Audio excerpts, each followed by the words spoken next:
আল্লাহ পাক আমার জন্য আপনার জন্য কত বড় বড় নিয়ামত দুনিয়ার বুকে দিয়েছে।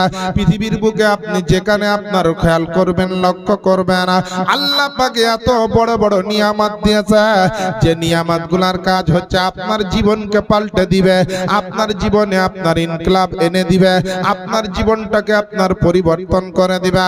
আমার বাপজিরা ভাইরা, আজকে যদি জমিনে আপনি তাকান তো আল্লাহর নিয়ামত দেখতে পাবেন। পানির দিকে তাকালে দেখবেন আল্লাহর নিয়ামত, পাহাড়ে দেখবেন তো আল্লাহ পাকের নিয়ামত, আসমানে তাকাবেন তো আল্লাহ পাকের নিয়ামত। কিন্তু এমন একটা বড় নিয়ামত আল্লাহ পাক বানিয়ে রেখেছে যার নাম হচ্ছে আপনার পবিত্র জান্নাত। ওই জান্নাতটা কিন্তু আপনার সাধারণ ভাবে আপনার দেখা যায় না। আল্লাহ পাক যাদেরকে চান ওই জান্নাতটা স্বপ্নের মাধ্যমে আল্লাহ পাক দেখিয়ে দিতে পারেন। আল্লাহ আল্লাহ, এ দুনিয়ার মানুষ যদি জান্নাতে যাও, যদি জান্নাত পেতে যাও, দুনিয়ার বুকে জান্নাতে যেতে গেলে নেকির দরকার হবে, আর জাহান্নামের জন্য আপনার গুনাহ লাগবে। মানুষ কিন্তু গুনাহটা করাটা খুব সহজ মনে করে, কিন্তু নেকি করাকে খুব কঠিন মনে করে। কিন্তু না না মুসলমান, আপনি জানেন না দুনিয়াতে নেকি করা খুব সহজ, আর আপনার গুনাহ করাটাই খুব আপনার কঠিন। এই শীতের রাত্রিতে একটা লোক যদি মনে করে আমি একটা বড় ধরনের গুনাহ করব রে বাপজিরা ভাইরা, যদি মনে করে আমি কারো বাড়িতে আপনার চুরি করতে যাব, তো আপনার কমসে কম রাত্রি 11 থেকে 12টা পর্যন্ত তাকে শীতের রাত্রে জেগে থাকতে হবে। পাড়ার মানুষ না ঘুমালে তো চুরি করা যাবে না। তারপরে পাড়াতে আপনার গলিতে কত কুকুর থাকে, এই কুকুরগুলা না ঘুমালে আমার চুরি করতে যাওয়া হবে না। তারপরে আপনার ছোট ছোট আপনার পোশাক পরে যেতে হবে। তারপরে বাড়ির গেট কিংবা তালা কষ্ট করে ভাঙতে হবে। তারপরে কারো বাড়িতে চুরি করলে পারে আল্লাহ পাক আপনার জন্য একটা গুনাহ দিবে। এই একটা গুনাহ করার জন্য, এই গুনাহটা অর্জন করতে গিয়ে, এই গুনাহটা আপনার নিয়ে আসার জন্য আপনাকে কত কষ্ট করতে হলো আর কত পরিশ্রম করতে হলো একবার ভাবেন। আর আপনি যদি আপনি মনে করেন নেকি করব, আজকে জালসার মাহফিলে হোক, মসজিদে আজানের পরে হোক, বাড়িতে যাই নামাজে বসে কোরআনের পাতা খুলে হোক, আপনি একবার যদি বিসমিল্লাহ শরীফটা পাঠ করে নেন, বিসমিল্লাহ শরীফে যতটা অক্ষর আছে প্রত্যেকটা অক্ষরের পিছনে আল্লাহ পাক 10-10টি করে নেকি আপনাকে দিয়ে দিবে। মুসলমান, যত রকমের রহমত আল্লাহ পাক নেকির মাধ্যমে দিয়েছে। আল্লাহ বরকত দিয়েছেন তো নেকির মাধ্যমে দিয়েছে, আল্লাহ রহমত দিয়েছেন তো নেকির মধ্যে রহমত দিয়েছে। আল্লাহ আল্লাহ, কোন মুসলমান যদি অনেক হাদিস কোরআন নাও জানতে পারে, যদি শরীয়ত মোতাবেক চলে ইমানের সহিত, আর ওই মুসলমানটা যদি শুধু বিসমিল্লাহ শরীফের আপনার আমল করে, বিসমিল্লাহ শরীফকে সবসময়তে যদি মানতে থাকে আর পালন করতে থাকে আর পড়তে থাকা, ওই বিসমিল্লাহ শরীফ আপনাকে একদিন আপনার নাজাতের জারিয়া হয়ে দাঁড়াবে। আর দুনিয়া থেকে আখেরাতে যাওয়ার সময়তে ওই বিসমিল্লাহ শরীফের নেকিতে আপনার কবর ও হাসরকে আল্লাহ পার করিয়ে দিবে। একবার জোরে জোরে বলেন না সুবহানাল্লাহ। এই মুসলমান বাপজিরা ভাইরা, আজ যে ইসলামটাকে আপনি পেয়েছেন, এই ইসলামটা অত সহজ নয়, অত সহজ নয়। এই ইসলামের ভিতরে অনেক পরিশ্রম লুকিয়ে আছে, এই ইসলামের ভিতরে অনেক কষ্ট, দুঃখ, বেদনা, আঘাত লুকিয়ে আছে। আমার নবী, আপনার নবী, আমার দয়ার নবী ইসলামের প্রচারের জন্য কত আপনার কষ্ট সহ্য করেছেন, কত আপনার দুঃখ, বেদনা, আঘাত সহ্য করেছে। ইসলামের জন্য কত মানুষ নিজের জীবন দিয়ে দিয়েছে।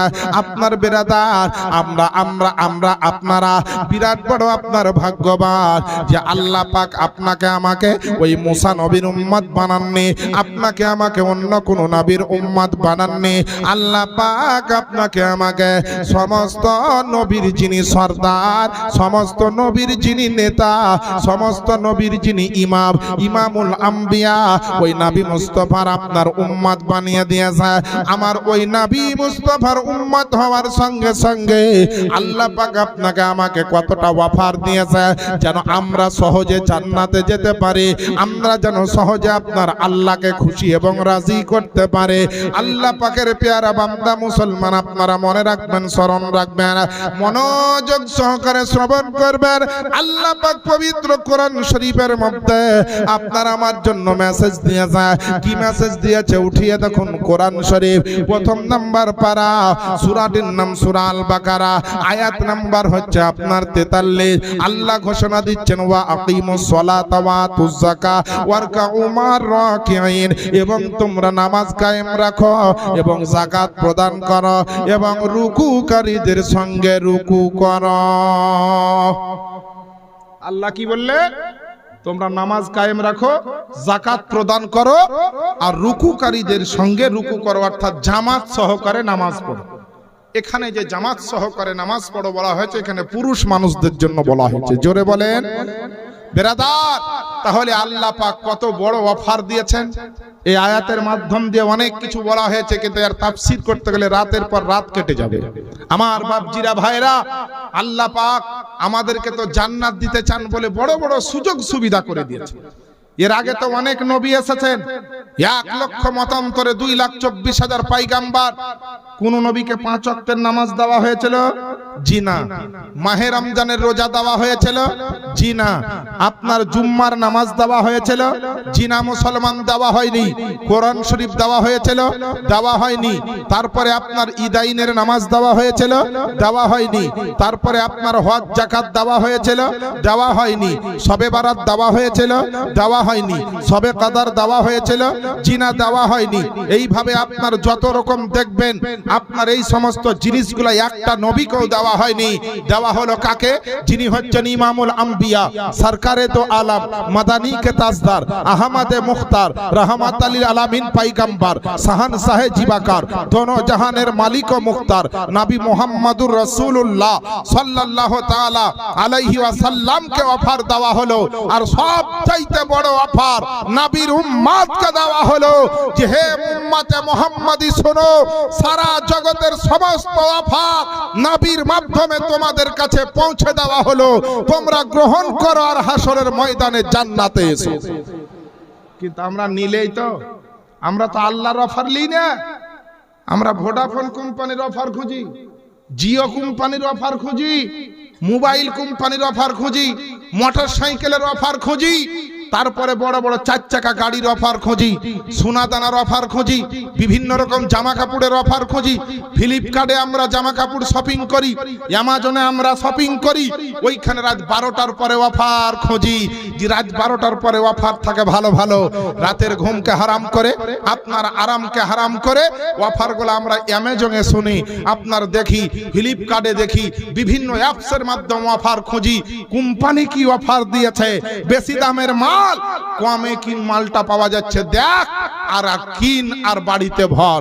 কিন্তু বেরাদার, এই সামান্য কিছুদিন বাঁচার জন্য যদি ফ্লিপকার্টের অফার দরকার হয়, অ্যামাজন কোম্পানির অফার দরকার হয়, টিভিএস কোম্পানির অফার দরকার হয়, ভোডাফোন কোম্পানির অফার দরকার হয়, জিও কোম্পানির অফার দরকার হয়, তো এখানে মরে যাওয়ার পরে, ওই জগতে হাসরের ময়দানে যাওয়ার পরে, যখন হাজার হাজার বছর বেঁচে থাকতে হবে, যে জায়গাতে সবচাইতে ভালো জায়গা হচ্ছে জান্নাত, ওই জান্নাতে যাওয়ার জন্য আল্লাহ কি অফার দিয়েছেন, আল্লাহ কি সুযোগ দিয়েছেন, আল্লাহ কি আপনার আমার জন্য আপনার পরিষেবা দিয়েছেন, সেই জিনিসটা একটা মুসলমান খুঁজলাম না। আরে ইন্টারনেটে খুঁজে অনেক কোম্পানির অফার পাওয়া যায়। আর কসম খোদার করে বলি, কোরআন ও হাদিস খুঁজলে পারে জান্নাতে যাওয়ার অনেক অফার পাওয়া যায়। একটু সুবহানাল্লাহ জোরে বলেন। বেরাদারনি ইসলাম, মুসলমান যদি এই জং যা লেগে আছে, এই জং যদি না ছোটান তো খবর আছে, কিন্তু বলে দিলেন এই জং লিয়া যদি কবরে যা, ফারেস্তাটা এমন পিটা পিটবে জং ছুটে যাবে। আমাদের মৌলবীর কথাই তাতে জং ছুটে না, ইমাম সাহেবের কথা তো জং ছুটে না। ওরে যে বলছে বলুক আমাদেরই তো মৌলবী, এই বলে চুপ করে থাকে, কথাটা গুরুত্ব দিয়ে দেয়। কিন্তু যেই বলুক মেম্বারে রাসূল থেকে যখন বলবে, কথাটার গুরুত্ব আপনাকে দিতে হবে। সে জিয়াউল মুস্তাফা বলুক আর বড় বড় কোনো আলেম বলুক আর ছোট কোনো হাফেজ বা তালিব ইলম বলুক, হাদিস ও কোরআনের কথা মেম্বারে রাসূল থেকে যখন বলবে, এই জায়গাটার একটা বিশেষ গুরুত্ব আছে। এই কথাটা যখন আমি গুয়াসের বাজারে গিয়ে বলবো কেউ শুনবে না, কিন্তু এখন 200-400 লোক আপনারা শুনছেন কেন? নিশ্চয় এই জায়গাটার গুরুত্ব আপনারা বুঝেছেন, আর এই জায়গাটার গুরুত্ব আল্লাহ রাসূল দিয়েছেন। জোরে বলি আলহামদুলিল্লাহ। এই দেখেন বাবা, আমার আব্বা জানেরা, আম্মা জানেরা, আল্লাহ পাকের নবী আপনার আমার নবী মুস্তাফা দ্বীন ইসলামের জন্য কত কষ্ট করেছেন, কত আঘাত সহ্য করেছেন আপনাদের বলতে চাই। তবে আপনার বুঝতে পারবেন যে ইসলামের গুরুত্বটা আল্লাহ পাক কতটা আপনার বাড়িয়ে দিয়েছেন। আমার নবী আপনার নবী মক্কার জমিনে যখন ইসলামের প্রচার শুরু করলেন, ইসলামের দাওয়াত দিতে যখন আরম্ভ করলেন, কাফের মুশরিকদেরকে যখন আপনার কালমার বাণীটা আপনার শোনাতে আরম্ভ করলেন, সমস্ত কোনাতে কোনাতে পাড়ার মহল্লায় মহল্লায় গিয়ে আমার নবী আপনার নবী যখন বলতে আরম্ভ করলেন, তোমরা অন্ধকার থেকে বেঁচে দাও আর আপনার আলোর পথে এসো, তোমরা এক আল্লাহর ইবাদত করো আর আল্লাহকে মানো। আল্লাহই হচ্ছেন সবকিছুর মালিক, আল্লাহ তোমাদের সৃষ্টি করেছে আর আল্লাহ তোমাদের জগতে সবকিছু দিয়েছেন এবং দিবেন। তোমরা পাথরের পূজা করিও না, তোমরা আগুনের পূজা করিও না, তোমরা মূর্তির পূজা করিও না। বিভিন্ন রকমের যখন আরবের বুকে এই ইসলামের প্রচার শুরু হলো রে বাবা, আল্লাহ পাকের নবীকে আপনার আমার নবীকে আপনার আবু জাহেলের লোকেরা, আবু লাহাব, উতবা, সাইবার লোকেরা আপনার আমার নবীকে দুঃখ দিতে আরম্ভ করলো, কত রকম ভাবে নবীকে গালিগালাজ করতে আরম্ভ করলো, ইসলামের প্রচারে কত রকম বাধা সৃষ্টি করলো। কিন্তু আল্লাহ পাক বলেন, ওগো আমার নবী আপনি কোনো ভয় করবেন না, কারণ প্রচার করার দায়িত্ব আপনার আর ইসলামকে প্রতিষ্ঠিত করার দায়িত্ব আমি আল্লাহ পাক আমার। আল্লাহর প্রতিষ্ঠিত করার দায়িত্ব নিয়েছিলেন আল্লাহ, প্রচার করার দায়িত্ব দিয়েছিলেন আমার নবীকে। আল্লাহ পাক দ্বীন ইসলামকে এমন প্রচার করলেন, পৃথিবীর কোনায় কোনায় ওই দ্বীন ইসলামের বাণী, ইসলামের ডাঙ্কা চলে আসলো, আপনার ইসলামের কলমা চলে আসলো, আমার নবীর কলমা চলে আসলো। এ বেরাদারের ইসলাম, আমার বাপজিরা ভাইরা, আমার মা বোনেরা, আজ বেরাদার মুসলমানকে বলা হচ্ছে যে শোনো একবার সুবহানাল্লাহ বলো, তো আমাদের গলার আওয়াজটা বের হয় না। আই মুসলমান, আপনাকে একবার আলহামদুলিল্লাহতে গলার আওয়াজ পাওয়া যায় না, কিন্তু যেইগুলা করলে কোনো নেকি না, যেইগুলা করলে কোনো গুনাহ ঝরবে না, যেইগুলা করলে আল্লাহ রাজি হবেন না, যেইগুলা করলে কবরে বাঁচতে পারবেন না, যেইগুলা করলে পারে আপনি নবীর আপনার একজন খাঁটি উম্মত হতে পারবেন না, ওই কাজগুলাতে মুসলমানের গলার আওয়াজ এত জোর দিয়ে দেখা যায়, শোনা যায় যে মাইক তো মাইক আপনার জেবিএল বক্সের চাইতে খালি গলাতে মুসলমানের আওয়াজ হয়। তখন আওয়াজটা কি দেয়? কেউ বলে মুর্শিদাবাদ, কেউ বলে হায়দ্রাবাদ, কেউ বলে আপনার এলাহাবাদ, কেউ বলে আবার ঝান্ডা ধরে জিন্দাবাদ জিন্দাবাদ বলে না জি। মুসলমান বলে ওইটা করলে পারে আপনি হয়তো একটা ত্রিপল পাবেন, ওইটা করলে পারে হয়তো আপনি একটা ইন্দ্রাবাসনের ঘর পাবেন, ওইটা করলে পারে হয়তো একটা বেকার ভাতা পাবেন, ওইটা করলে পারে হয়তো আপনি একটা ছোট্ট কোনো প্রকল্প পাবেন। কিন্তু আল্লাহর জিকির করলে পারে, আমার নবীর দরুদ পড়লে পারে, এক কথায় আল্লাহর জিকির যদি আপনি করতে পারেন, আপনাকে ছোটখাটো দুনিয়ার কোনো মাল দেওয়া হবে না। আল্লাহ পাক বলছেন যে আমার জিকির করবে তার জন্য আমি রেখেছি জান্নাত। এ মুসলমান বাপজিরা ভাইরা, দুনিয়ার মালের জন্য এত চিৎকার দাও, তবুও মাল পাওয়া যায় না, মাল পাওয়ার পরও তোমার সংসার ম্যানেজ হয় না। আর আল্লাহ পাক যদি কাউকে একবার রহমত দিয়ে দেয়, আল্লাহ পাক যদি কাউকে একটু সংসারে বরকত দিয়ে দেয়, কসম খোদার পৃথিবীর জমিনে আপনার মতো ভাগ্যবান ব্যক্তি আর দ্বিতীয়ত আপনার মতো সুখের কপালের মানুষ আর কেউ হবে না। এ মুসলমান বাপজিরা ভাইরা, আমার নবীর নামটাকে আল্লাহ পাক সারা দুনিয়ার কোনায় কোনায় পৌঁছে দিলা। নবীর নাম সবাই জানতে পারলাম, আল্লাহর নাম সবাই জানতে পারলাম, আল্লাহর কোরআন আছে এটাও জানতে পারলাম, কিন্তু জানার পরে আপনার না আল্লাহকে মোহাব্বত করতে পারলাম, না নবীকে ভালোবাসতে পারলাম, না আল্লাহর কোরআনকে একড়ে ধরতে পারলাম। এ মুসলমান বেরাদার ইসলাম, পৃথিবীর জমিনে যেই দেশের মধ্যে আপনি বাস করছেন এই দেশটার নাম হচ্ছে আপনার হিন্দিতে হিন্দুস্তান, আর আপনার ইংরেজিতে ইন্ডিয়া, আর বাংলাতে একে বলা হয় ভারতবর্ষ। এই ভারতের জমিনে বাস করার জন্য আপনার দেশের একটা সংবিধানকে মানতে হয়। বাংলাদেশে বাস করলে তার দেশের সংবিধানকে মানতে হয়। আপনার ইউরোপে বাস করলে তার দেশের সংবিধানকে মানতে হয়। হইল্যান্ডে বাস করলে তার দেশের সংবিধান মানতে হয়। আফ্রিকাতে বাস করলে তার দেশের সংবিধানকে মানতে হয়। পৃথিবীর যে কোনো দেশে বাস করলে সে দেশের সংবিধানকে মানতে হয়। আর আপনি ইসলামের মধ্যে থাকতে চান, মুসলমান হিসাবে থাকতে চান, আর আপনি ইসলামের সংবিধানকে যদি না মানেন, আপনি মুসলমানের যোগ্য কিনা ভাববে? আপনি মুসলমানের যোগ্য কিনা ভাববেন? আমি বলবো না। আমি যদি এখনই বলি যে আপনারা সব বাদ হয়ে গেছে, তো বলি মৌলবি ভুল ফতোয়া দিয়ে দিল। আমি ফতোয়া দিব না বাপ, আর কাউকে কষ্টও দিব না। আমি খালি আপনাকে সঠিক কথাটা তুলে ধরছি, মূল্যায়ন আপনারাই করবেন, যার যেমন জ্ঞান আছে। আমার বাপজিরা ভাইরা, যত বড়ই আপনি পালহান হন, যখন ভোট আসবে তো ভোটের সময় যদি আপনার ভোটের কার্ড না থাকে ভোট দিতে পাবেন? ভোট কেন্দ্রে ঢুকতে পাবেন? জিনা মুসলমান ঢুকতে পাবেন না। রেশনের দোকানে সবাই মাল আনছে, আপনিও যদি দেখা দেখি চলে যান, আর আপনার যদি রেশন কার্ড না থাকে ডিলার আপনাকে মাল দিবে? জিনা মুসলমান দিবে না। তাহলে রেশনের ডিলারের কাছে মাল নিতে গেলে রেশন কার্ড লাগবে, ভোট দিতে গেলে ভোটার কার্ড লাগবে। তো বেরাদার, যদি রেশনের মালের জন্য রেশন কার্ডের প্রয়োজন হয়, ভোট দেওয়ার জন্য একবার একটা সুইচ টিপবেন, এর জন্য যদি ভোটার কার্ডের দরকার হয়, তো মহান রব্বুল আলামিনের একটা বড় নিয়ামত, যার নাম হচ্ছে পবিত্র জান্নাত, ওই নিয়ামতের ঘরে, জান্নাতের ঘরে, রহমতের ঘরে, আরামের ঘরে, খুশির ঘরে, আনন্দের ঘরে, ওই পবিত্র জান্নাতে আপনি যাবেন। আপনার রেশনের আপনার কার্ড না হলে রেশনের মাল পাননি, ভোটের কার্ড নাই বলে ভোট কেন্দ্রে ঢুকতে যেমন পাননি, তো কসম খোদার করে বলি, আল্লাহর প্রতি যদি ঈমান না থাকে তো জান্নাতে যেতে পারবেন না। আর যদি নবীর প্রতি মহব্বত না থাকে তো জান্নাতের হকদার হতে পাবেন না। মাল যদি নিতে হয় আগে কার্ড তৈরি করেন। কার্ড যেমন তেমন একটা কোম্পানির ঘরে এখন বলছে আইডেন্টি কার্ড ঝুলাইতে হয়েছে। এটা কে? মুখে বলবে না, দেখি চিনে নেবে এটা অমুক কোম্পানি। এটা মানুষের সাহায্য সুবিধার জন্য। আল্লাহ রাসূলকে বললেন, ইয়া রাসূলুল্লাহ, হাসরের ময়দানে সমস্ত নবীর উম্মত থাকবে গো নবী, তো আপনার উম্মত গুলাকে আলাদা করে কি করে চিনা যাবে? তো আমার নবী বললেন, চিনা যাবে কি করে? না তো যারা আখেরি জামানার নবীর উম্মত হবে তাদের চেহারা থেকে, হাত পা থেকে নূর চমকাবে হাসরের ময়দানে। বলে কেন?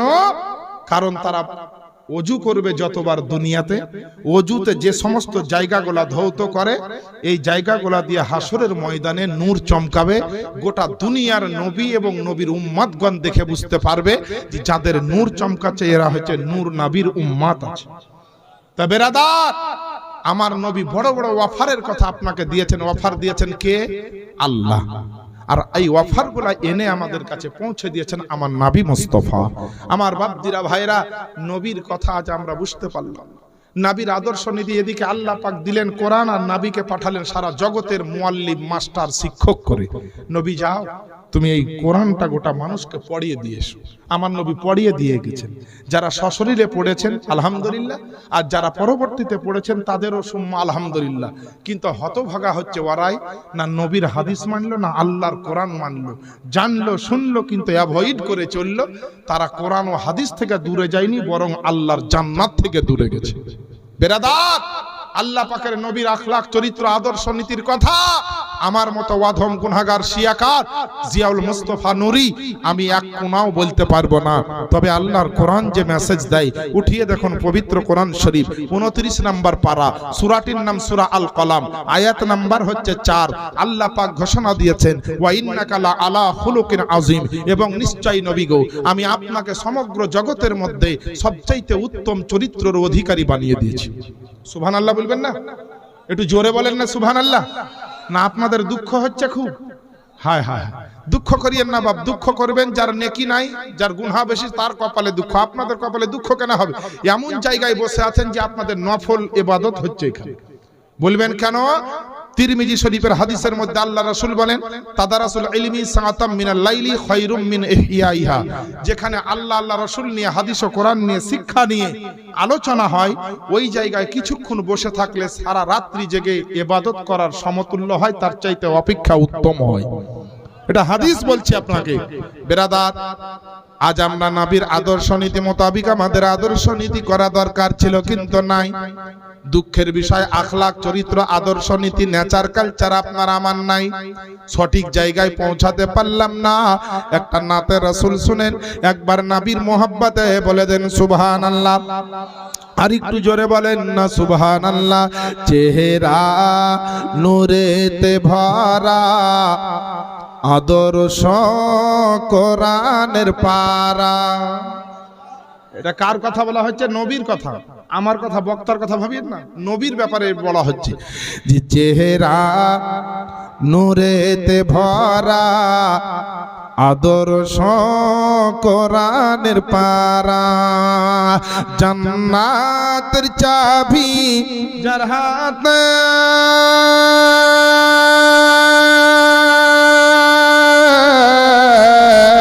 জান্নাতের চাবি যার হাতে, জান্নাতের চাবি যার হাতে, তিনি উম্মতের সাহারা।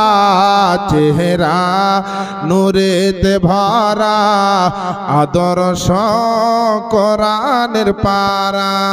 জোরে বলেন না। নবীকে যারা চিনেছে কিভাবে সম্মান করেছে, শাইর বলছে শুনেন। জি পাথর পাথর কদম চুমে, বৃক্ষ দেখিয়া ঝুমে। সুবহানাল্লাহ বলেন। আপনাদের সুবহানাল্লাহতে যেমন হবে ভক্তি, আমার হবে তেমন শক্তি। বাপ, এর জন্য ভক্তি দরকার আছে, ভক্তি না হলে শক্তি বাড়বে না। জোরে বলেন সুবহানাল্লাহ। আরে পাথর পাথর কদম চুমে, বৃক্ষ দেখিয়া ঝুমে। ঝাঁকে ঝাঁকে সালাম দা,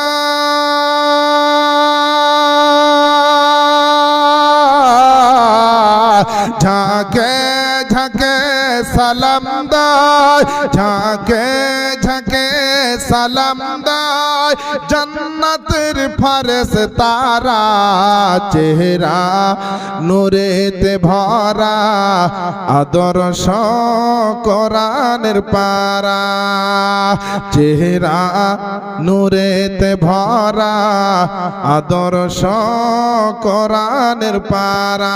বেরাদার ও আমার আব্বা জানেরা, আম্মা জানেরা, আল্লাহ পাকের নবী আপনার আমার নবী মুস্তাফা মক্কার জমিনে উম্মতের জন্য যখন ডাক দিয়েছিল, এক আল্লাহ পাকের জন্য যখন ডাক দিয়েছিল, জান্নাতে যাওয়ার জন্য যখন ডাক দিয়েছিল, জাহান্নাম থেকে বাঁচাবার জন্য যখন আমার নবী ডাক দিয়েছিল, নবীর বংশের অনেক মানুষ নবীর বিরুদ্ধে কিন্তু দাঁড়িয়েছিল। একদিকে আপনার আবু জাহেল উতবারা দাঁড়িয়েছিল, আর একদিকে আপনার আবু লাহাব সাইবারা দাঁড়িয়েছিল।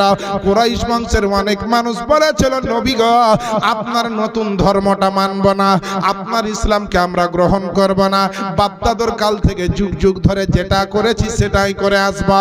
আল্লাহ পাক হচ্ছেন হেদায়েতের মালিক, হেদায়েতের কথা কিন্তু কাউকে দিয়ে না, কাউকে দিয়ে আল্লাহ পৌঁছাবে।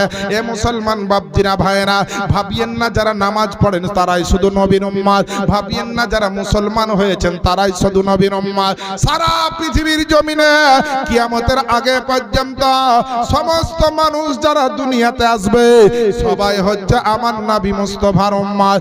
মুসলমান যেমন নবীর উম্মত, খ্রিস্টানও নবীর উম্মত, আপনার ইহুদিরা তারাও হচ্ছে নবীর উম্মত, আদিবাসী ভাই যারা তারাও নবীর উম্মত, হিন্দু ভাইরাও হচ্ছে নবীর উম্মত। ইহুদি নাসারা থেকে আরম্ভ করে পৃথিবীর বুকে যত জাতি বাস করে সবাই কিন্তু হচ্ছে আপনার নবীর উম্মত।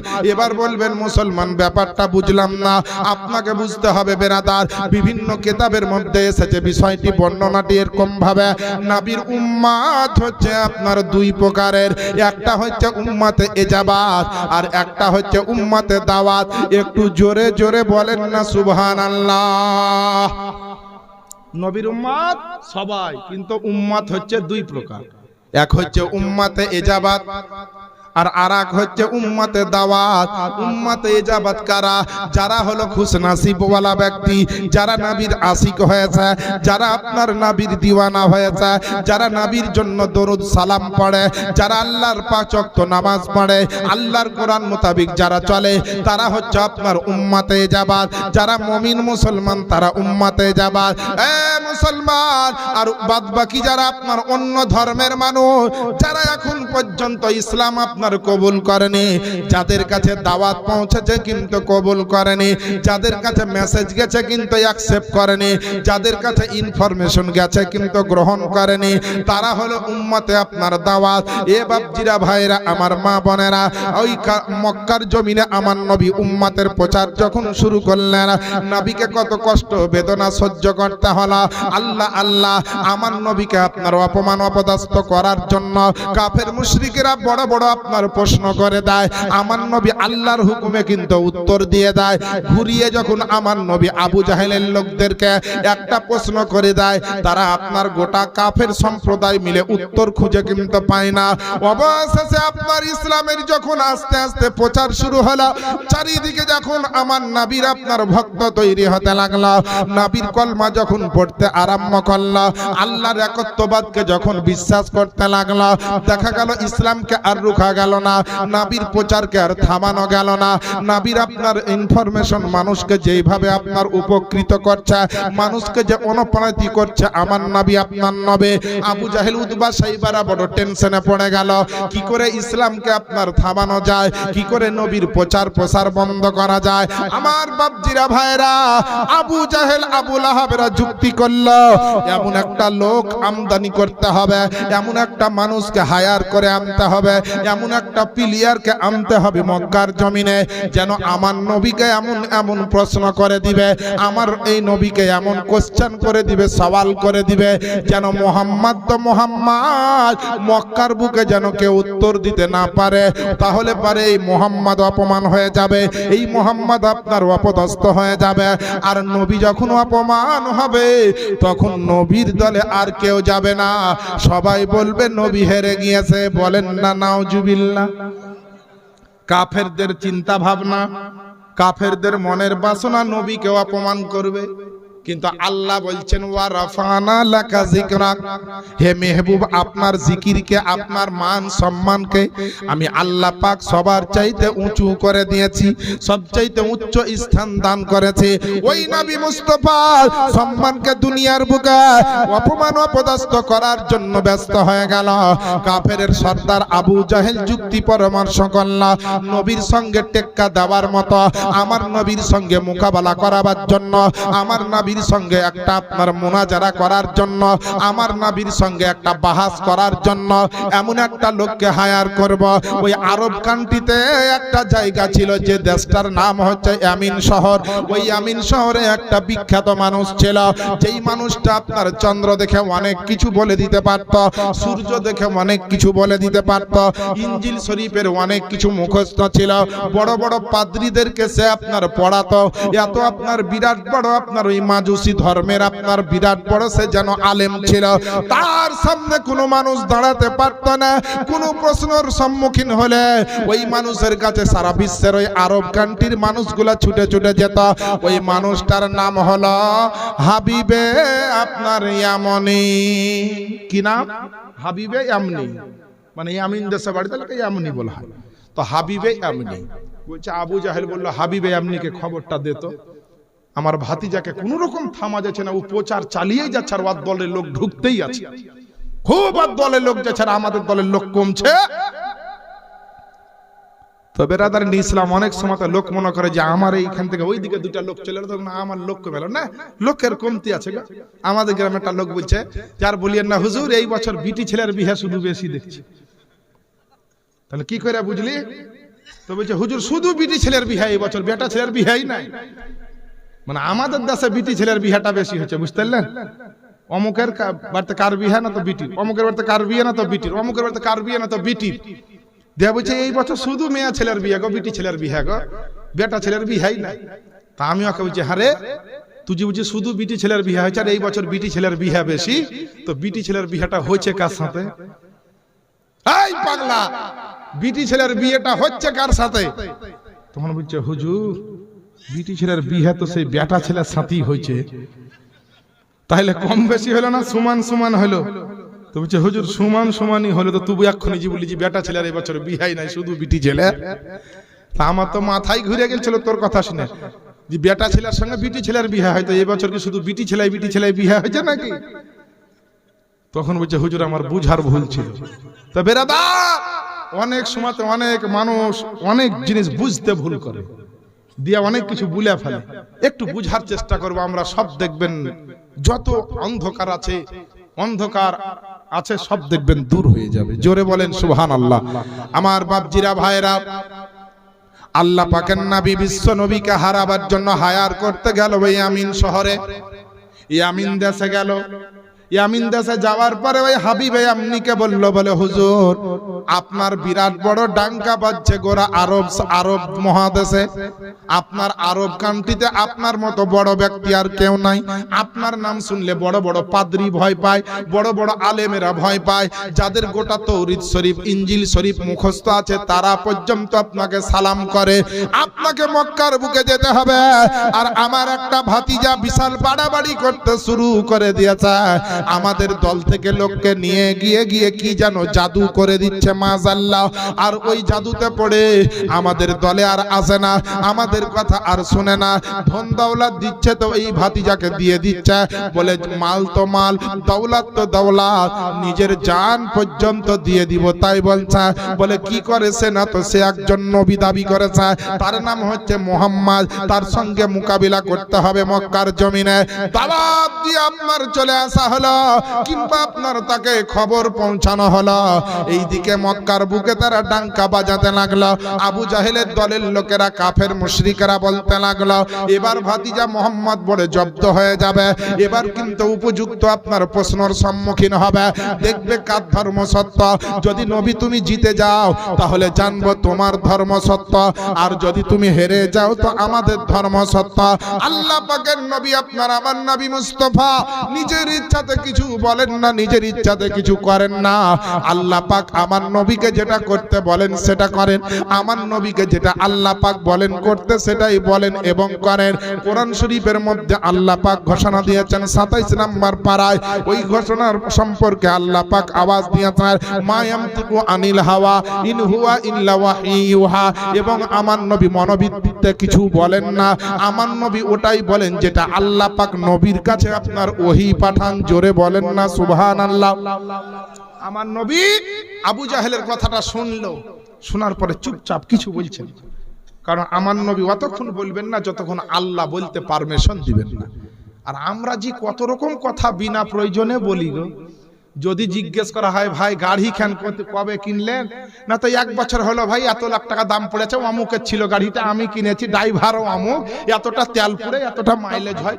যা ওকে খালি একটা কথা জিজ্ঞেস করলেন যে ভাই গাড়ি খান কবে কিনলে, তো গাড়ির একবারে 7 গোষ্ঠীর যত জীবনী ছিল গোটাই শুনিয়ে দিলা। এই তো আমরা মানুষ হিসাব করি না যে মুখ থেকে কত কথা বেরোচ্ছে, প্রত্যেকটা কথার হিসাব লাগবে। আল্লাহর বড় বড় ওলি যারা, তারা সারাদিন দিন ইসলামের খিদমত করে, রাত্রে বেলায় এশার নামাজ পড়ে বসে বসে ভাবতেন সারাদিনে কতটা কথা খরচ করেছি, এর মধ্যে কোন কথাটা ভুল হয়েছে বা গুনাহ হয়ে গেছে। যদি দেখেছেন ভুল হয়েছে বা গুনাহ হয়েছে, সঙ্গে সঙ্গে রাত্রিবেলায় তাহাজ্জুদের নামাজ পড়ে আল্লাহর দরবারে কেঁদে কেঁদে ওই গুনাহটাকে আল্লাহর দরবার থেকে তওবা করে ইস্তেগফার করে ক্ষমা চেয়ে নিয়েছে। আর আমাদের তো ক্ষমা চাওয়ার গল্পই না, ক্ষমা চাওয়ার গল্পই না, বলে যা পারবি করে লেগা যা।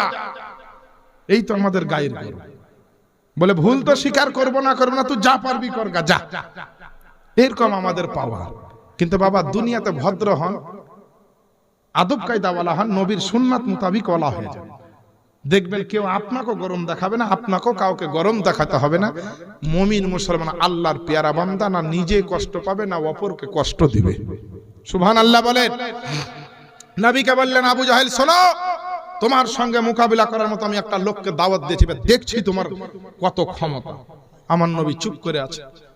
শেষ বেলাতে আমার নবী বললেন ঠিক আছে তাই হবে, আল্লাহর ইচ্ছা, আল্লাহ যেটা করবেন সেটাই হবে। গোটা মক্কার গলিতে গলিতে ঢেড়া পিটে দেওয়া হলো যে অমুক তারিখে ওই অমুক খোলা ময়দানে মুহাম্মদ সাল্লাল্লাহু আলাইহি সাল্লামের সঙ্গে এই কুরাইশ বংশের কাফের মুশরিকদের একটা মোকাবিলা হবে, কার ধর্ম সত্য আর কার ধর্ম মিথ্যা, হক কোনটা বাতিল কোনটা সেটা সেদিনকে মোকাবিলা হবে। বলে কিভাবে না, তো ওই হাবিবে আমনি আসবে আর নবীকে কিছু প্রশ্ন করবে, নবী উত্তর দিবে, আর নবীর কিছু প্রশ্ন থাকলে হাবিবে আমনিকে প্রশ্ন করবে, হাবিবে আমনি উত্তর দিবে।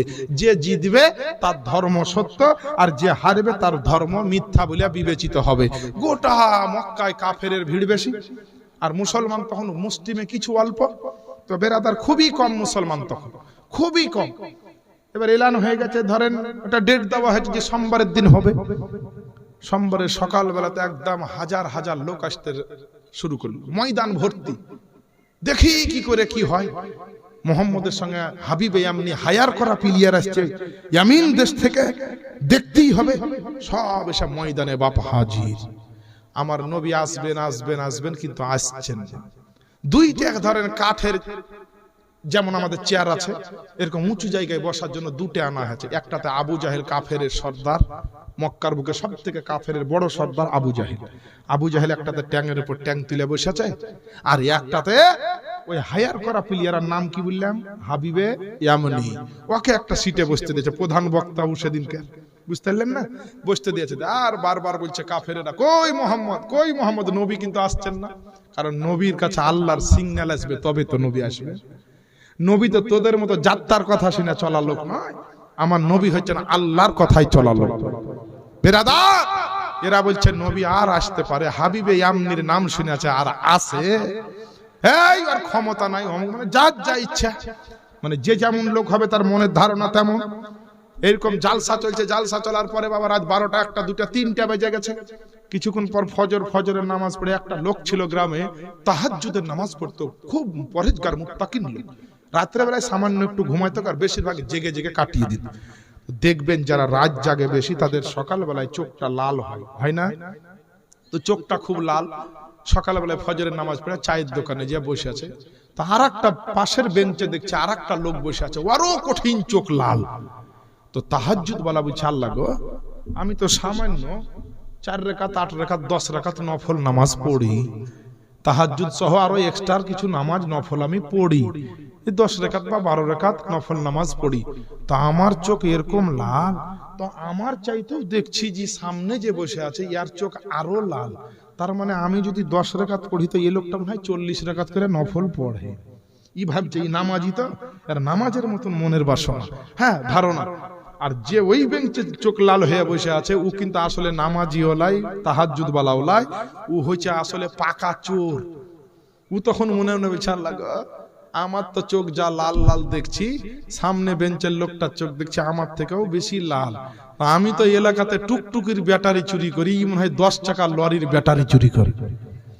খুব ভালো করে বুঝছেন কথাটা, মানে এই চোর তো আর মনের ধারণা চোরের মতো, আর ই নামাজি বাবা তাই আর ইচ্ছা আর মনের ধারণা নামাজির মতো। তা আবু জাহেল যেমন তার আর মনের ধারণা তেমন, আবু জাহেলের লোক যারা তাদের মনের ধারণা ওখানে তেমন, আর আমার নবী যেমন আমার নাবির মনের ধারণা তেমন। নবী আল্লাহর দিকে চেয়ে আছেন যে আল্লাহ হুকুম দিলে আমি বেরিয়ে পড়ব। সবকিছুর মালিককে আল্লাহ, তাহলে আল্লাহর বিনা হুকুমে আমাদের চলা উচিত নয়। কিন্তু আমাদের হাদিস কোরআন মোতাবিক মসলা মাসাইল অনুযায়ী যেভাবে চলতে বলেছেন শরিয়াতে মুতাহারাতে, সেভাবে আমাদেরকে চলতে হবে। ওটা ওই অনুযায়ী চলা মানে আল্লাহর হুকুমেই চলা। জোরে বলি আলহামদুলিল্লাহ। এ দেখেন বাবা, এইদিকে হাজার হাজার লোক ময়দানে হাজির, আমার নবীর সঙ্গে মোকাবেলা হবে আপনার হাবিবে আমনি। হাবিবে আমনি আপনার আনন্দে আছে। কখন আসবে? আবু জাহেলকে বলছে তোমার ভাতিজাকে ডাকো, আমার আর সহ্য হয় না, আমি আর ধৈর্য ধরতে পারছি না। আজকে মোকাবিলা করে এই হাজার হাজার লোকের সামনে আমি খ্যাতি সম্পূর্ণতা অর্জন করব, আমার বিশাল বড় একটা নাম ডাক হয়ে যাবে। মক্কার জমিনে আপনার বিরাট ব্যক্তিকে আপনার হারিয়ে দিয়েছি বলে আমার নবী আসছেন না। কিছুক্ষণ পরে সবাই ব্যস্ত হয়ে বলছে মোহাম্মদ আসতে পারবে আসবে না, মুহাম্মদ আসতে পারবে না সাল্লাল্লাহু। কিন্তু না না, আল্লাহ পাকের সিগন্যাল হয়েছে, হে আমার নবী আপনি আর দেরি করবেন না গো নবী। আপনি যদি মক্কার জমিনে না যান, আবু জাহেল আপনার হাবিবে আমনির মোকাবিলাতে যদি না যান, আপনার নামটা তো যা হবে হবে, পবিত্র ইসলামের আপনার বদনাম হয়ে যাবে। আর ইসলামের বদনাম হওয়া মানে আপনারও বদনাম হওয়া। না গো নবী না, আমি আল্লাহ পাক আপনাকে অপমান হতে দিব না, আপনার মান সম্মানকে আপনার নিচে নামতে দিব না। আমার নবী আপনার নবী একাই আল্লাহ পাকের ভরসাতে, সঙ্গে আল্লাহর রহমত বরকতকে সঙ্গী বানিয়ে আল্লাহর প্রতি যে ঈমান ছিল সেই ঈমানের বলে আমার নবী চলে আসতেছেন। আমার নবীর রিসালাত নবুয়তের বল নিয়ে আপনার আল্লাহর হুকুমে আসছে। সবাই আপনার দেখতে পেল যে আপনার অবশেষে আমার নবী মুস্তাফা আসতেছে। সবাই বলছে ওগো মক্কার মানুষ, ওই দেখো আব্দুল্লাহর বেটা আজকে একাই আসছে, তার সঙ্গী সাথী কেউ নাই। তার মুখের দিকে তাকিয়ে দেখো কত টেনশনে আছে, চিন্তায় আছে, মনে হয় ভয় পেয়েছে, একাই আসছে চুপচাপ ভাবে। কিন্তু জানে না আল্লাহ পাকের নূরের ফেরেশতা আমার নবী মুস্তাফার সঙ্গে আছে। যাদের চোখে 40 লেগেছে তারা তো এমনি মানুষই দেখতে পায় না, ওর কাফেরের লোকেরা আল্লাহর ফেরেশতা কি করে দেখবে? আল্লাহ হুম্মা সাল্লি আলা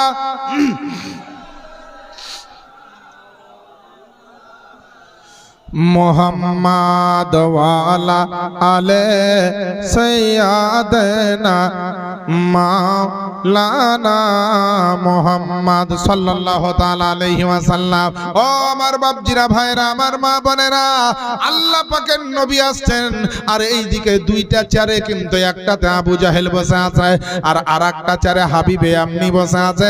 আমার জিবরিল ফেরেশতা আল্লাহ পাকের নূরের ফেরেশতা আমার আল্লাহকে বলে, ও গো রব্বুল আলামিন, যে নবীর জন্য সারা দুনিয়াতে সবকিছু তুমি তৈরি করেছো, বানিয়েছো, ওই নবীর জন্য তো আজকে একটা বসার জন্য উঁচু জায়গা নাই। কাফেরের বড় সর্দার আবু জাহেল একটা চেয়ারে বসে আছে আর আপনার হাবিবে আমনি একটা চেয়ারে বসে আছে। তোমার নবী কি ওই কাফেরদের আপনার নিচে বসবে? না না, আপনার নবুয়তের অপমান হবে, নবীর রিসালাতের অপমান হবে। ওগো আল্লাহ পাক, আমি আপনার নবীর জন্য একটু উঁচু জায়গায় বসার ব্যবস্থা করতে চাই। আপনি যদি হুকুম দিয়ে দেন, আপনি যদি পারমিশন দিয়ে দেন, তাহলে আমি আপনার ফেরেশতা নবীর জন্য একটু ব্যবস্থা করব। আল্লাহ পাক বলে, জিবরিল আমিন বলে যাও যাও, আমি মুস্তাফার জন্য আমি আপনার মেরাজ সংগঠিত করেছিলাম। আমার নবীকে উপরে এনে আমি আল্লাহ পাক দিদার দিয়েছিলাম। ওই নবীর জন্য কাফেরেরা আপনার থাকবে উপরে আর আমার নবী থাকবে নিচে। এটা কখনো হতে পারে না, কখনো হতে পারে না। তাড়াতাড়ি করে যাও আর আমার নবীর সম্মানকে উঁচু জায়গাতে রাখার ব্যবস্থা করো। আবু জাহেল আপনার আর আপনার হাবিবে আমনি বসে আছে, মুচকি মুচকি হাসছে আর বলছে নবী আসছে, দেখো আজকে কিভাবে হারবে। বিভিন্ন রকমের আপনার খারাপ চিন্তা ভাবনা তাদের মনের ভিতরে ছিল। আল্লাহ পাকের নূরের ফেরেশতা আবু জাহেল যেই চেয়ারে বসেছিল ওই চেয়ারের কাছে গিয়েছে। ফেরেশতা কিন্তু দেখতে পাওয়া যায় না, ফেরেশতা কিন্তু খালি চোখে আপনার ধরা পড়বে না। এবং মুসলমান বাপজিরা ভাইরা, আবু জাহেলের কাছে আমার নবী মুস্তাফার জন্য আপনার জিবরিল ফেরেশতা গেছে। আর যাওয়ার পরে আবু জাহেলের একটা কান ধরে একটা টান মেরে দিয়েছে। কে? জিবরিল আমিন। জিবরিলকে তো দেখতে পাচ্ছে না, একটা কান ধরে একটা টান মেরেছে। আর আবু জাহেলের কানে হাত দেওয়া মানে বিরাট ব্যাপার। কাফেরের সর্দার গোটা মক্কার, ওর কানে হাত দিবে কেউ, আর সামনে গিয়ে জোরে কথা বলার সাহস নাই। তখন আবু জাহেল বলছে কে কান টানলো? এদিকে দেখছে এদিকে দেখছে, মানে পাগলার মতো মাথা ঘুরছে। বলছে ধান মারা গহম মারা খেসারের মতো আর মাথা গর্দন ঘুরতে লেগেছে। সব আপনার কাফেরের লোকেরা বলছে আমাদের সর্দার, আমাদের যে লিডার, এর হইলো তো হইলো কি কেন মাথা ঘুরেছে ডাহিনে আর বাঁয়ে, থামেন থামেন করে কিন্তু থামে না। আর এত বড় নির্লজ্জ যে চেয়ার ছেড়ে উঠেও না, ওই চেয়ারে বসে এদিকে ওদিকে মাথা ঘুরেছে। জিবরিল আমিন দেখছে নবী তো চলেই এসছেন, বসতে দিতে হবে। আর এই কাফের আবু জাহেল তো উঠছে না, তখন টাইনে আমার গালে এক চড়। তখন আর জানে কইলজা পর্যন্ত কাঁপে গেছে যে আরে বাপরে, মারলে কে? ডাহিনে লোক নাই, বাঁয়ে লোক নাই, সামনে লোক নাই, পিছনে লোক। আমি হচ্ছে কাফের সর্দার, আমাকে মারলো কে? আর ভিতরে কলচা কাঁপতে লেগেছে, তাও চেয়ার ছাড়ে না, এত নির্লজ্জ বেহায়া। তখন সবাই বলছে হুজুর কি হলো আপনার, মানে ছটপট ছটপট করছে চড় খেয়ে। দেখতে তো পাচ্ছে না কে মেরেছে, চড় মারেছে কেউ দেখতে পায়নি, যে খেয়েছে সেই বুঝতে পেরেছে, লোকও দেখতে পায় না। বলছে কি হলো হুজুর আপনি এত ছটপট করছেন কেন? তবে লজ্জাতে বলতেও পারছে না যে আমার কালে চড় পড়েছে। নেতা মানুষ, গোটা এলাকার নেতা, দেশের নেতা, বলতেছে না চড় খেয়েছে। বলছে আর বলিস না রে বাবা, সব ঠিক আছে, তোরা চুপ চুপ চুপ করে এদিকে ঘুরছে। আল্লাহ পাকের নূরের ফারিস্তা দেখলেন যে নির্লজ্জ বেহায়া, এই কাফের এত লজ্জা নাই, চড় খাইয়া কান টানা দিয়েও তো উঠলো না, চেয়ার ছাড়লো না। অবশেষে পিছন থেকে এক চেয়ারে একটা মারলো ধাক্কা, আর যেমনই ধাক্কা মারা হড়মড় করে একবার চেয়ারে লিয়া পড়লো। যেমনই পড়ে গেছে, এবার কাফের নেতা পড়ে গেছে, যত ভক্ত ছিল হযরত সবাই বলছে ওরে বাবারে হুজুর পড়ে গেছে তোলো, বলছে হুজুর পড়ে গেছে তোলো। সবাই তুলে একদম গা হাত ঝাড়ছাই করছে। বলছে হুজুর উঠেন উঠেন, চেয়ার সোজা করছে, 10 জনা উঠাইছে, 15 জনা। বলছে হুজুর চেয়ারে বসেন। তোর আবু জাহেল বলছে বাবারে ওই চেয়ারে আর বসবো না, নিচেই ঠিক থাক, নিচেই মনে হয় ভালো হবে, চেয়ারে আর যাবো না, নিচেই বসে গেছে। এবার নিচে যেমনই বসেছে, আল্লাহ রাসূলকে জিবরাইল আলাইহিস সালাম বলছে আসসালাতু ওয়াসসালামু আলাইকা ইয়া রাসূলুল্লাহ, আপনার জন্য আমি চেয়ার খালি করে নিয়েছি, চলে আসুন হুজুর গো, আপনি এই চেয়ারে বসেন। নবীর হাত ধরে এনে আবু জাহেলের পাশে যে ছিল হাবিবে ইয়ামনি, ওই হাবিবে ইয়ামনির পাশে আমার দয়ার নবী আল্লাহ পাকের হাবিব পয়গম্বরে আজমকে আমার জিবরিল ফেরেশতা এনে বসিয়ে দিলেন। জোরে বলেন। সমস্ত কাফেরেরা দেখছে, ব্যাপার কি রে, মুহাম্মদ সাল্লাল্লাহু আলাইহি সাল্লাম আসা মাত্র কি খেল আরম্ভ হয়ে গেল নাকি?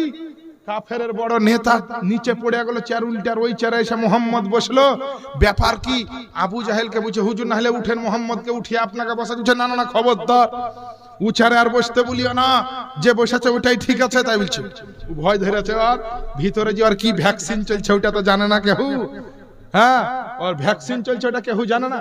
এবার বেরাদার ইসলাম হাবিবে ইয়ামনি হচ্ছে কে? কাফের। ও কাফের নবীর পাশে বসে আছে, আল্লাহ পাকের নূরের ফেরেশতা আল্লাহকে বলছেন রব্বুল আলামিন বলে তোমার নবীর পাশে একজন কাফের বসে থাকবে, এটা দেখতে কিন্তু ভালো লাগে না। তোমার নবীর পাশে নবীর সাহাবী বসবে, নবীর পাশে নবীর ভালোবাসার লোক বসবে, নবীর পাশে নবীর একজন দিওয়ানা মাস্তানা বসবে, নবীর পাশে আপনার বিরাট বড় বড় সাহাবায়ে কেরামেরা বসবে। ওগো আল্লাহ পাক, নবীর পাশে একজন কাফের বসে আছে, নবীর পাশে একজন আপনার বেঈমান বসে আছে, এটা দেখতে শোভা পায় না, ভালো লাগে না, মানায় না, শোভা পায় না। আল্লাহ আল্লাহ আমার রব্বুল আলামিন বলছে জিবরাইল শোনো শোনো, আজকে নবীর যতক্ষণ মিটিং চলবে, নবীর যতক্ষণ সভা চলবে, নবীর যতক্ষণ আপনার আঞ্জুমান চলবে, আজকে তোমাকে নবীর জন্য আপনার বডিগার্ড পাঠিয়ে দিয়েছে, নবীর জন্য সিকিউরিটি করে পাঠিয়ে দিয়েছে, নবীর জন্য নিরাপত্তা হিসাবে তোমাকে পাঠিয়েছে। যেটা যেটা দরকার তুমি করতে পারো, আমি আল্লাহ পাক আমার তরফ থেকে তোমাকে আপনার হুকুম দেওয়া আছে। আল্লাহ পাকের নূরের ফেরেশতা চিন্তা করলো নবীর পাশ থেকে আপনার কাফের হাবিবে ইয়ামনিকেও আপনার নিচে নামাতে হবে, তো কাফেরের বন্ধু কাফের হবে, আর আপনার ওর মতো এরও আপনার অভ্যাস থাকবে। যেমনই আপনার হাবিবে ইয়ামনির জিবরাইল ফেরেশতা কানটা ধরে একটা টান মেরেছে, ও এবার বই বই করে মাথা ঘোরাতে আরম্ভ করেছে, কেউ কিন্তু বুঝতে পারে না। হাবিবে ইয়ামনি বলছে আমার কি হলো, একটু আগে তো আমার বন্ধু আবু জাহেল এরকম করছিল, আর লোকও বলছে আমাদের সর্দারের মতো এ হায়ার করা প্লেয়ারটার কি হলো। কিন্তু আবু জাহেল মনে মনে বলছে আল্লাহ, ইয়ার উপরে মনে হয় ভ্যাকসিন শুরু হয়েছে। আবু জাহেল তো জানে, ই মনে মনে বলছে যে ইয়ার উপর মনে হয় ভ্যাকসিন শুরু হয়েছে। ই কিন্তু তাও ইউএসএ চেয়ার ছাড়ে না, ইয়ারও গালের টেনা এক চড়, তখন চার বাপ বাপ করে চিল্লাছে, তাও চেয়ার ছাড়ে না। সবাই বলছে হুজুর কি হলো কি হলো, সবাই বলছে কি হলো, বলছে কিছু হয়নি, লজ্জায় বলতেছে না। প্রধান বক্তা প্রধান অতিথি, এখন ধরেন আমি আপনাদের স্টেজে ওয়াজ করছি, যদি আমার কোনো রকম একটু কোনো সমস্যা হয়, যে কথাটা বললে আমি লজ্জা পাবো, আমি সহজে বলবো না, আর যেটাতে আমার নাম হবে সেটা হলে আমি চট করে বলে ফেলবো। তো বেরাদার হাবিবে ইয়ামনির উপরে এবার আপনার ভ্যাকসিন শুরু হয়ে গেছে, কেউ বুঝতে পারছে না, কিন্তু আবু জাহেল বলছে জীবন হয় আমার মতোই অবস্থায় আরো হয়ে আছে, এদিকে ওদিকে ঘুরে হটে না। আবার বাবা পিছন থেকে একটা এমন জোর ধাক্কা দিল আল্লাহর ফেরেশতা জিবরাইল আলাইহিস সালাম। হাবিবে এমনি একদম চেয়ারে নিয়ে হামাগুড়ি খেয়ে হুড়মুড়িয়ে তার জমিনে পড়ে গেল। আর যেমনই পড়া সব লোকে সারে হুজুর পড়ে গেছে, হুজুর পড়ে গেছে, উঠাও উঠাও উঠাও, উঠিয়ে বসো, চেয়ার সোজা করো, অমুক করো। হাবিবে এমনিকে তখন আবু জাহেল বলছে, ভাই নিচেই শান্তি, চেয়ারে আর যাই না। আবু জাহেল বুঝছো, ভাই চেয়ারে যাই না, নিচেই শান্তি, আমি যেমনই চেয়ার থেকে নেমেছি আর অসুবিধা কিছু নাই, অতএব চেয়ারে যাও না, নিচেই বসো, যা হবে হবে। এবার বাবা নিচে বসেছে আর চেয়ার কিন্তু ফাঁকা, ফাঁকা কিনা, নবী একটা চেয়ারে বসেছেন আর একটা চেয়ার ফাঁকা হয়ে গেল। আল্লাহ পাকের নবী মুস্তাফার সঙ্গী সাথী কেউ নাই।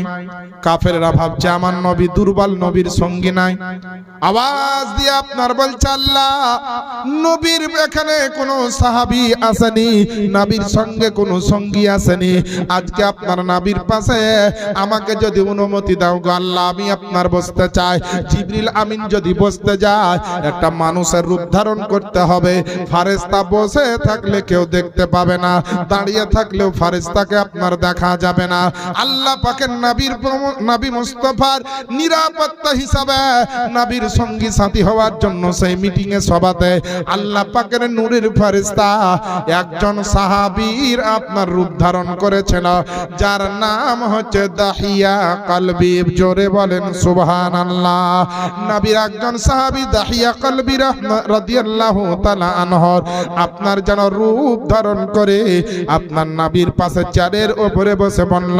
সমস্ত কাফেররা চেয়েছিল নবী বসবে নিচে আর আমাদের দুই নেতা বসবে চেয়ারে, কিন্তু আল্লাহ পাক নবীকে আর নবীর সঙ্গীকে বসালেন চেয়ারে। আর কাফেরদের নেতাকে আপনার এমন অবস্থা হলো জমিনে আপনার বসলো তার উঠতে চায় না। এবার মুসলমান সত্য হক আর সত্য আরম্ভ হলো, হক এবং বাতিলের লড়াই আরম্ভ হলো। আর আল্লাহ পাক হক আর বাতিলের ব্যাপারে পবিত্র কোরআন শরীফের জন্য বলেছে। পবিত্র কোরআন শরীফ প্রথম নাম্বার পারা, সূরাটির নাম সূরা আল বাকারা, আয়াত নাম্বার হচ্ছে আপনার 42। আল্লাহ পাক ঘোষণা দিয়েছেন, ওয়ালা তালবিসুল হাক্কা বিল বাতিলি ওয়া তাকতুমুল হাক্কা ওয়া আনতুম তা'লামুন। এবং তোমরা সত্য আর মিথ্যাকে একত্রিত করে দিও না, সত্য মিথ্যাকে মিশ্রিত করে দিও না, আর সত্যকে জানার পরে তোমরা গোপন করে রেখো না। জোরে বলেন সুবহানাল্লাহ। এ মুসলমান, আমার নবীর নাম আল্লাহ পাক এমন উজ্জ্বল করে দিয়েছেন গোটা জগতের বুকে। আপনার কোনো ইউটিউবার লাগেনি নবীর নামটা প্রচার করার জন্য, কোনো চ্যানেলওয়ালাকে লাগেনি আমার নবীর প্রচার করার জন্য, আপনার কোনো সাংবাদিক লাগেনি আমার নবীর নামটা প্রচার করতে গিয়ে। আল্লাহ পাক আমার নবীর নামকে সারা পৃথিবীর কোনায় কোনায় পৌঁছে দিয়েছে। ওই নবীর মোহাব্বতে একবার বলেন না সুবহানাল্লাহ। বাতাসের টানে টানে কোকিলের গানে গানে, বাতাসের টানে টানে, বাতাসের টানে টানে কোকিলের গানে গানে, ভাসে শুধু নবীর নাম, পড়ো সাল্লাল্লাহু আলাইহি সালাম, পড়ো সাল্লাল্লাহু আলাইহি সালাম। জোরে বলেন না সুবহানাল্লাহ। ও তুমি নিয়ে এলে মোদের কাছে আলো,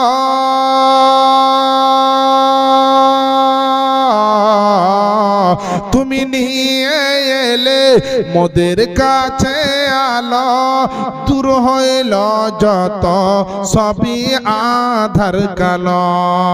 তাই ধন্য হলো বিশ্বের মুসলমান, পড়ো সাল্লাল্লাহু আলাইহি সালাম, পড়ো সাল্লাল্লাহু আলাইহি সালাম। বেরাদার ও আমার আব্বা জানেরা, আম্মা জানেরা, আল্লাহ পাকের নবী মুস্তাফার সঙ্গে এবার আপনার হাবিবে এমনি এবার টক্কর লাগবে, আমার নবীর সঙ্গে এবার মোকাবিলা করবে।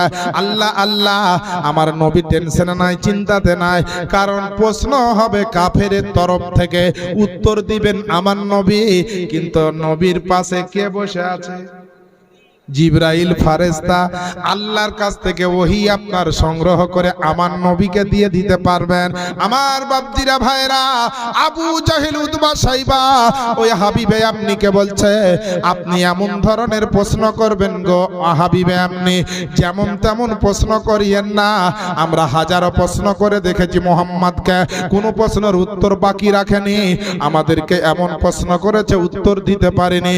আপনি যদি আপনার জমিনের কোনো প্রশ্ন করেন তো উত্তর দিয়ে দিবে, পাহাড় পর্বত নদী নালার যদি আপনি প্রশ্ন করেন তো উত্তর দিয়ে দিবে। আর আপনি যদি হেরে যান, এখানে এমন ভাবে হারবো আমরা যে আর ইসলামকে রক্ষা আপনার থামাতে পারবো না। হাবিবে আপনি বলল, শোনো রে বন্ধুরা, আমি আমিন দেশ থেকে এসেছি লড়াই করার জন্য, মোকাবিলা করার জন্য।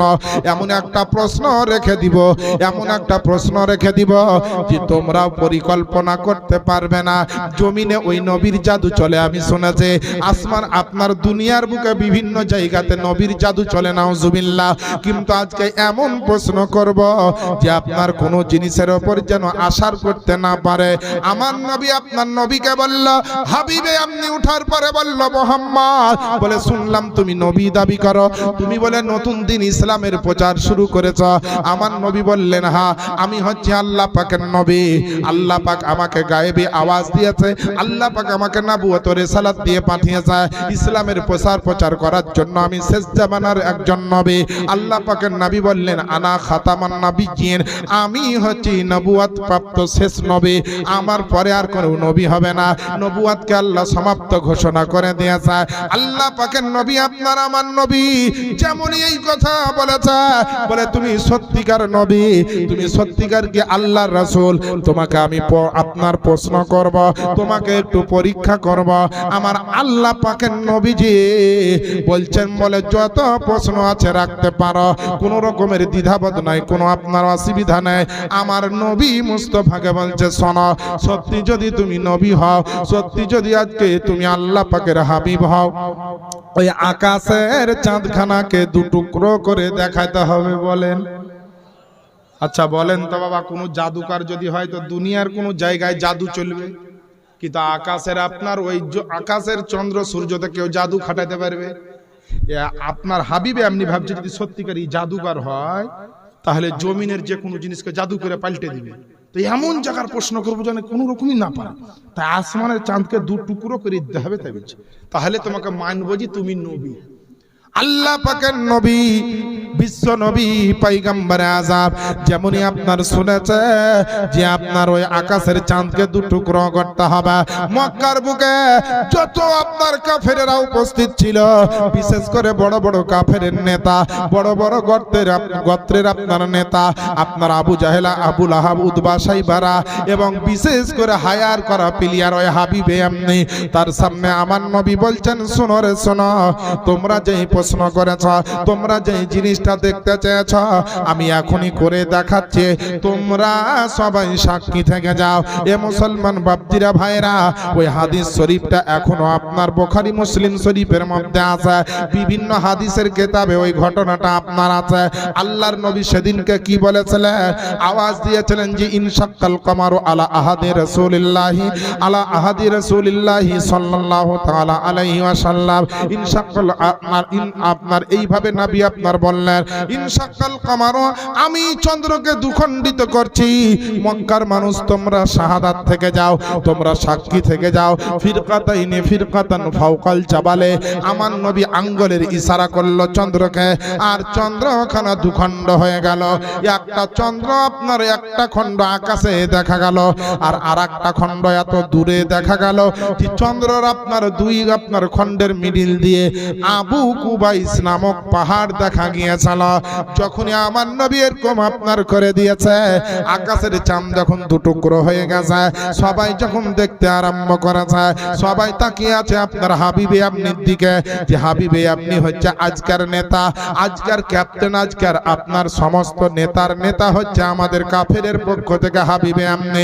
হাবিবে আপনি আপনার প্রশ্নটা করা মাত্র নবী যখন একটা আঙ্গুলের ইশারা করে দিয়েছে, আকাশের চাঁদ চাঁদ যখন দুটুকরা হয়ে গেছে, হাবিবে আমনির বুকটা থরথর করে কাঁপতে আরম্ভ করেছে। আবু জাহেল উতবা সাইবারা ভাবছে যে ভাবছিল পারবে না, কিন্তু যখন চন্দ্র দুখণ্ড হয়ে গেছে, সকলের মুখটা যেন নিচের দিকে হয়ে গেছে। এ মুসলমান বাপজিরা ভাইরা, এবার আমার নবী আপনার নবী বলছে, ও আপনার হাবিবে আপনি শোনো রে শোনো, তুমি তো একটা প্রশ্ন রেখেছিলে আমাকে, আমি কাজ করে দেখিয়ে দিয়েছি। এবার তোমার দ্বিতীয় প্রশ্নটা কি? আজকে তোমাকে বলতে হবে না, আমি আগেই নবী মুস্তাফা তোমাকে জানিয়ে দিচ্ছি। জোরে বলেন। নবী বলছে, ইয়া রাসূলুল্লাহ, জিন্দাবাদ জিন্দাবাদ জিন্দাবাদ, আল্লাহু আকবার।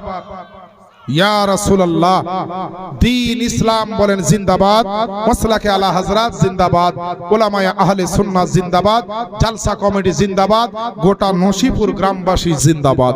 আমার বাপজিরা ভাইরা, আমার নবী বলছেন, হে হাবিবে আপনি, তুমি তো নিজের ইচ্ছাতে একটা প্রশ্ন করেছিলে, একটা জিনিস দেখাতে চেয়েছিলে, আজ আমি দেখিয়ে দিয়েছি। শোনো, এবার তোমার মনের ভিতরে যে প্রশ্নটা আছে, তুমি যেটা বলবো ভাবছো, ভিতরে তোমার থরথরি কাঁপুনি ধরে গেছে, আমি নবী মুস্তাফা তোমাকে বলে দিচ্ছি, তুমি মনে মনে এটাই ভাবছো যে এই নবী হলো সত্য নবী, তাই আমার বাড়িতে আমার একমাত্র একটা বেটি আছে, সে আপনার কুড়ি কুষ্ঠ হয়ে পায়ে ন্যাংড়া খোড়া হয়ে পড়ে আছে, জীবনে বড় বড় হাকিম কবিরাজ দেখিয়া ভালো হয়নি, তাহলে এই নবীকে একটু বলি, ইনি হচ্ছেন সত্যিকার নবী, এই নবী যদি দোয়া করে দেয় তো বাড়িতে আমার বেটি ভালো হয়ে যাবে। জাহিরি প্রশ্নের উত্তর দিয়ে দিয়েছেন মুজিজার মাধ্যম দিয়ে আমার নবী, আর বাতিনি প্রশ্ন মানে তার মনের প্রশ্নের উত্তর আমার নবী যেমন দিয়েছে। তো হাবিবে আপনি উঠে আর দাঁড়িয়ে থাকতে পারলেন না, আমার বিশ্ব নবীর চলা জান্ত মুজিজা দেখে হাবিবে আপনি দৌড়তে দৌড়তে গিয়ে আমার নবী মুস্তাফার কদমে পড়ে গেল।